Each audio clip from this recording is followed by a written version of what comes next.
Le lobo on la majorité, le lobo en opposition. Franck Dionga okufate. Mais balinga ba boma continue simbité. Sami badi banga o ngala benga badi boss. Il fallait Sami Atikala. Malheureusement, bah, la Sami pour des raisons des accords, bah, Bruno Tchibala ne s'en sort pas. C'est vraiment inconcevable, bah, le Premier ministre, bah, lui encore directement à Jenglara. En fait, le Premier ministre Bruno Tchibala, c'est qui comprend rien. Voilà.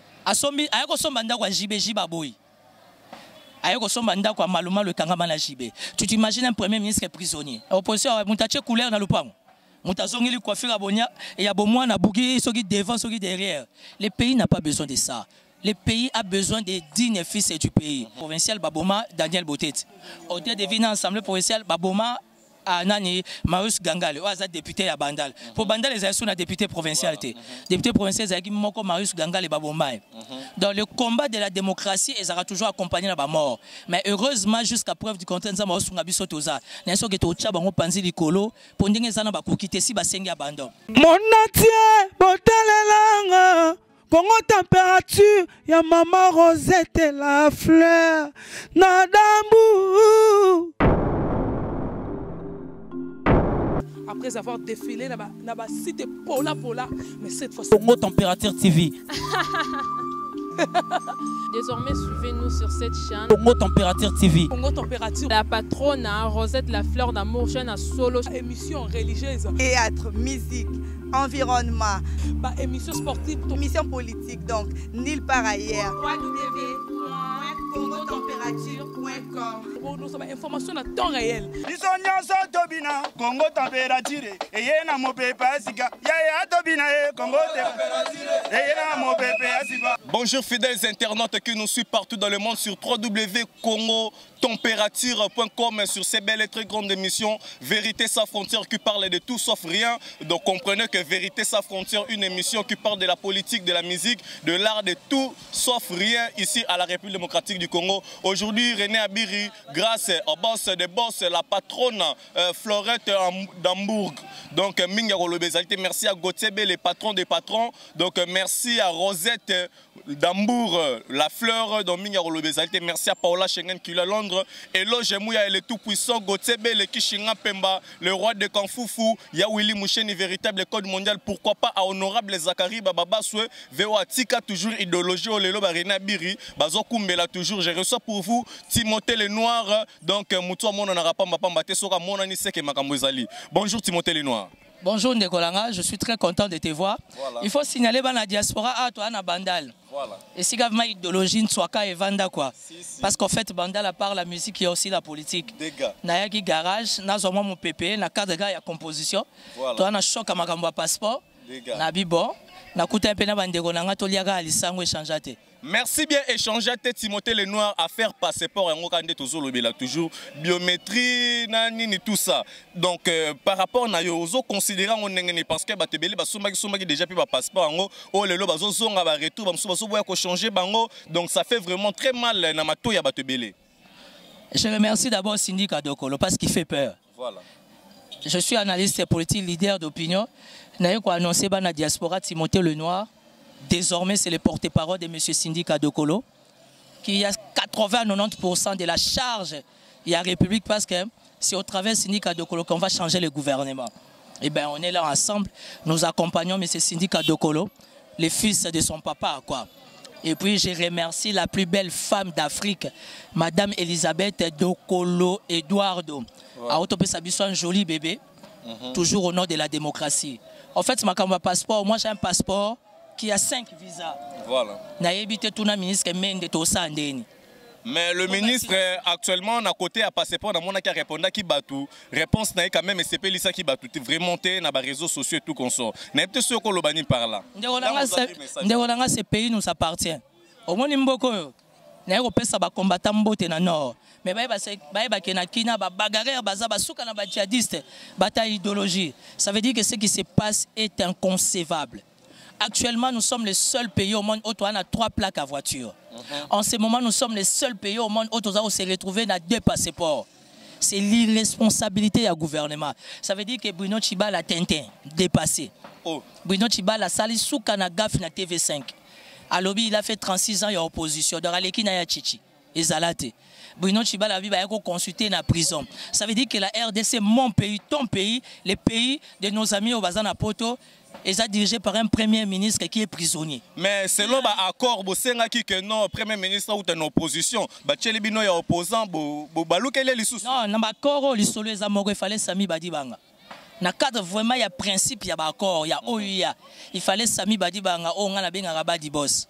Il fallait Sami Atikala. Malheureusement, la Sami, pour des raisons des accords, Bruno Tshibala. Bruno Tshibala ne s'en sort pas. Bruno Tshibala, il est bloqué. Il est allé encore plus loin.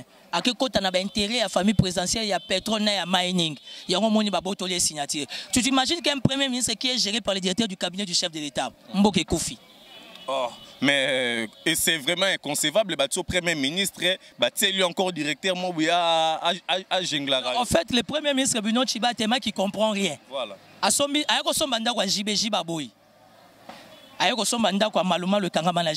Tu t'imagines un premier ministre prisonnier. Donc aujourd'hui, la RDC, mon pays, est dirigée par un premier ministre qui est en liberté provisoire. C'est la bassesse. En plein 21e siècle, toi, un premier ministre, on ne comprend rien. Le premier ministre, il est tout le temps dans les aléatoires. Beaucoup de président, il a séné ça Tintin depuis mon qu'il est banda. Donc, beaucoup Koufi. Mais le président, c'est ça, où tu es en opposition. Opposition, on a couleur dans le pan. On a zongi coiffure à Bonia et il y a bon moi, on a bougué, ceux qui devant, ceux qui derrière. Le pays n'a pas besoin de ça. Le pays a besoin des dignes fils du pays. Et je t'informe, avant le 31 décembre, COP ont changé. Mais avant les 31, tout ça, les 16, tout le monde ainsi par là, il y a des désordres, toujours la ville morte. Il y a un journaliste d'investigation. Voilà. Tu vois que tu m'as pris à pied levé, mais l'andimi en haut. Ça veut dire que le combat de la démocratie va victime Bazalaka. Le lot hôtel de ville dans l'Assemblée provinciale, Baboma, Daniel Botet. Hôtel de ville dans l'Assemblée provinciale, Baboma, Anani, Marius Gangale, député à Bandal. Pour Bandal, les sont député provincial. Député provincial, c'est Marius Gangale et Baboma. Dans le combat de la démocratie, ils auront toujours accompagné la mort. Mais heureusement, jusqu'à preuve du contraire, nous avons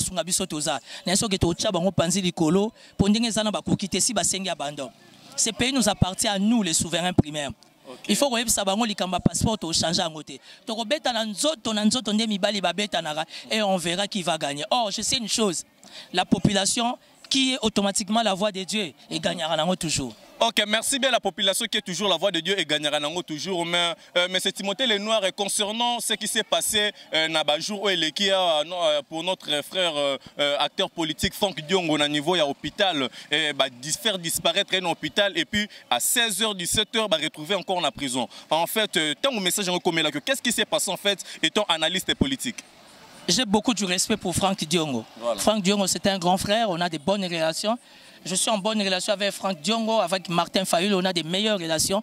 Mais la majorité, la politique est tour à tour. Le lobo a la majorité, le lobo est en opposition. Franck Diongo a fait. Mais il continue à s'imiter. Je t'assure que si Franck Diongo n'allait pas au Mboke et là, au moins il va s'alager. Mon cher, mais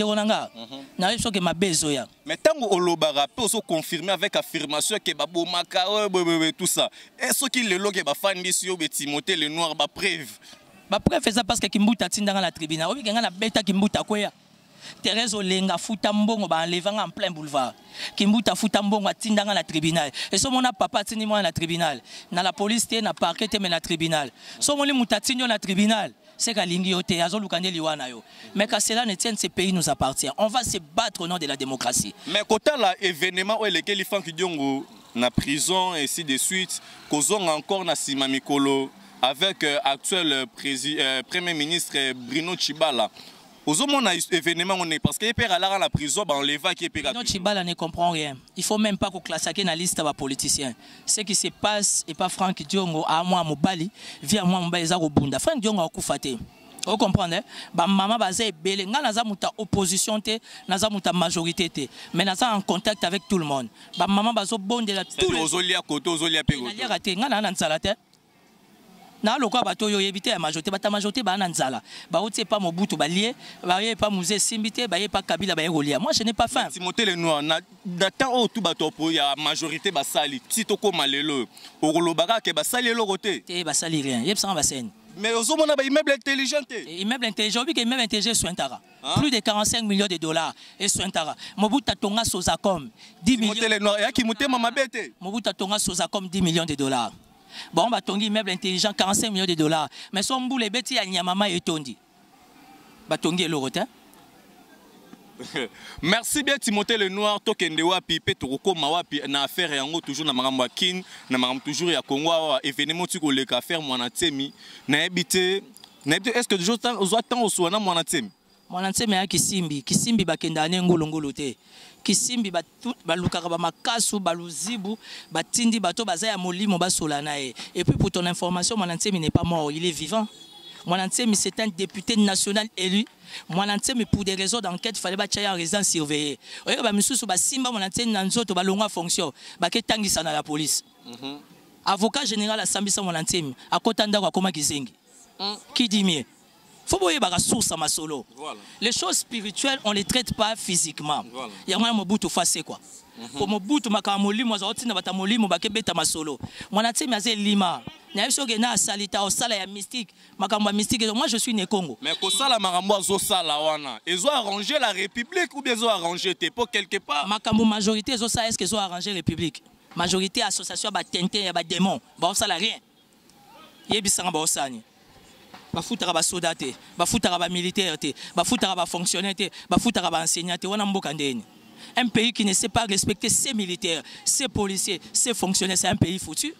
Nga na leader d'opinion biso tona barasa Lumumba bango ba ko sana komba Lumumba biso to lia pa opona mboko et ce pays va aller de l'avant lelo ba noko na kini kopesate ba noko ba ola mkana tongo kopesate et ça raté les pays les plus riches en Afrique parmi les pays les plus riches du monde kopesate et ça rabongo ozo licencié au tekamai ozo gradué au tekanguba yebisanga na minute à venir mboka ezab bo banga bata majorité te ba na rien et puis na minute ba obwaka za calme. Yango na ye signalé batuke mutazo bang sabato aka mutu moko syndicat Dokolo. Syndicat Dokolo fait peur. Et Timothée Lenoir désormais est le porte-parole des syndicats Dokolo. On va faire la politique autrement. On va faire la politique proprement. Et puis pour ton information, dialogue morezo sama la minute on a Luanda. Donc la minute sotoza. On megate biloko nzoto esala. Na uti Luanda ma mère est malade ya on a zongi. Anana. Na tiki maître Jimmy Ngalasi. Maître Jimmy Ngalasi, le fils du pasteur Ngalasi, na minito avec monsieur syndicat Dokolo, baso parler sur la thématique afin d'aider la République à aller de l'avant. Majorité linga te ko imposer bango alternance parce que mboko eza souverain primaire. Et tant que en alternance, qui sera le président? Azoya surprise Ezar. Surprise Ezar. Kabila n'est pas éternel. Je respecte beaucoup les institutions, mais Kabila n'est pas éternel. Et quoi ça pengat? Nana ba diplôme. Beaucoup sont maçons, comme si on va premier ministre. Beaucoup sont ministres, comme si on va président CNSA. Bon, on a licencié à droit, on a commis président Mabé. Mais tu peux aussi pouvoir chance dans le syndicat Dokolo. L'espoir de la jeunesse congolaise, l'espoir de la délivrance du Congo, c'est M. Syndicat Dokolo, les beaux-fils du patriarche Edouard dos Santos. Babundarana Moutalekio n'a pas moyen à suivre. Merci bien pour ne pas trop te retenir beaucoup de temps parce que tu coûtes dans garage quand tu besoin de bami tout kezali tu es vraiment pied levé. Je pense que bien dans ma micro tu retrouves ma programme à laquelle tu peux parler sur tout sauf rien. Donc mais tout le monde quand même à lutter qui mieux côté à faire comme on a ça. Comme on a ça pour c'est comme l'histoire à Bachege, c'est comme l'histoire de Mwanantsemi, et ça histoire à Momisatu qui sont purement spirituelles. Et puis comme on a ça pour ça qui j'ai la majorité mais comme il y a solo. Oui, que bloc à Mwanantsemi, mais bloc à majorité, mais on maîtrise en sauté. Mais bah que au-dessus d'un représentant chef de l'État Chadar. Chadar, je l'apprécie beaucoup. Comme Akita qui quand même l'avait là. On a un journaliste d'investigation, Bitumbani a pour Chadar, il a okokate. Bitumba molimo yaza mutamo ya oshera ngondeni. A okokangote, bana poto boza calme. Mboko ya va le 31 décembre qui bousse soya. Les choses vont changer. Ces pays nous appartiennent. Il faut que retrouver COP. Aujourd'hui, Ozozo Moutoumoro a pesé plus de 20 milliards de dollars en lien avec mon colonie. Aussi longtemps, Snell, Kourezate, Régie des hommes maïzate, Basoda Bafoutamaté, fonctionnaire Bafoutamate. Ils ont mon cher. C'est déplorable dans un pays comme le Congo, côté là, étudiants, qui évadé, élèves, dans l'école. Ils sont dans sa Kimbo qui a dirigé. Comment ça les étudiants qui d'office sont dirigés dans le ministère de l'EPSP, mais bêta nungu na ebisio esanga na ken école la bana na moni na bana ba général la présidence, bana ba général la police et armée, ba généraux ba tindi ba mbila na pardon ba oswa bana. Mais par rapport à vous étant, parce que l'équipe est na côté paix à études, vous allez équipe étudiant, est-ce que étudiant normalement peut à quoi réagir dans telle sorte? Dans un pays respecté, respectable, Moutaza crédible, le quoi étudiant à Zate. Mais quand on ne sait pas respecter les étudiants, et Simbate. Ok, merci bien Timothée Lenoir. Un mot pour la fin, pour Nabatutu, Bazolando partout dans le monde. Non, un mot pour la fin, Bata Diaspora base à la calme. Hein. La seule et unique personne qui peut délivrer les Congo, c'est M. Sindi Kadokolo. Choix exact. Anaba moyen na bolingo Congo. Nalobi mabe. Merci bien, nous sommes à la fin de cette émission. Merci. Donc c'était Vérité sans frontière. Merci à Shadrach Disquaret qui était là derrière la caméra. Merci à Jordan Kambala qui était là pour la réalisation. Merci à Kishinga Pemba, le roi de Kanfoufouya, Willy Mouchen, véritable code mondial. Merci, on se retrouve après. Mon atier, botalelanga. Congo température, ya maman Rosette et la fleur, Nadambu. Après avoir défilé, na cité Pola, mais cette fois-ci. Congo Température TV. Désormais, suivez-nous sur cette chaîne. Congo Température TV. Congo Température. La patronne, Rosette la fleur d'amour, chaîne à solo. Émission religieuse. Théâtre, musique, environnement.